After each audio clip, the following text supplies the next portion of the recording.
ಕಲಿಸಿರಲ್ಲ ಏಕ ಪೇಡ ಮಾಕೆ ಲಾಂಪೆ ಅಂತ.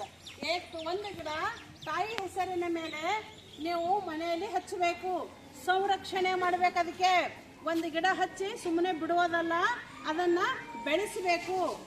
ಅದು ದೊಡ್ಡದಾಗಿ ಹೂ ಬಿಡುವವರೆಗೆ ಅದನ್ನ ಬೆಳೆಸ್ತಾ ಇರಬೇಕು. ಇದು ಹಸಿರು ಇರುವುದರಿಂದ ಏನಾಗ್ತದೆ, ನಮಗೆ ಉಸಿರು ಇರುತ್ತದೆ, ನಮಗೇನು ಒಳ್ಳೆ ಗಾಳಿ ಸಿಗ್ತದೆ, ಒಳ್ಳೆ ಒಂದು ವಾತಾವರಣ ನಿರ್ಮಾಣ ಆಗ್ತದೆ. ನಮಗೆ ಇಂದಿನ ದಿನಗಳಲ್ಲಿ ಕಲುಷಿತವಾದಂತಹ ವಾತಾವರಣದಲ್ಲಿ ನಮಗೆ ಒಳ್ಳೆ ಗಾಳಿ ಸಿಗ್ತಾ ಇಲ್ಲ. ಅದಕ್ಕೆ ಪ್ರತಿಯೊಂದು ಮನೆಯಲ್ಲಿ ಕೂಡ ನೀವು ನಿಮ್ಮದೇ ಆದಂಥ ಸಸಿಗಳನ್ನು ಹಚ್ಚಬೇಕು. ಅಲ್ಲದೆ ನಾ ಕೊಟ್ಟಿರ್ತಕ್ಕಂಥ ಹೂವಿನ ಸಸಿಗಳು ಕೂಡ ನಿಮ್ಮ ಮನೆಯಲ್ಲಿ ಹಚ್ಚಬೇಕು.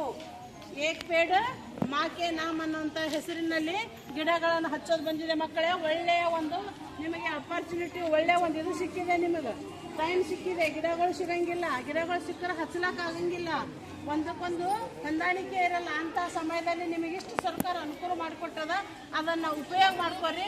ದುರುಪಯೋಗ ಮಾಡ್ಕೊಳ್ಳೋರ್ದನೆ ಒಳ್ಳೆಯ ರೀತಿಯಿಂದ ತಮ್ಮ ಮನೆಯಲ್ಲಿ ಸಸಿಯನ್ನು ನೆಟ್ಟ ಬೆಳೆಸಿರಿ. ಅದಕ್ಕೆ ಬೆಳೆಸ್ತಿರಲ್ಲ ಮಕ್ಕಳೇ, ಎಲ್ಲರೂ ಬೆಳೆಸ್ತೀರಿ? ಓಕೆ, ಥ್ಯಾಂಕ್ ಯು ಮಕ್ಕಳೇ.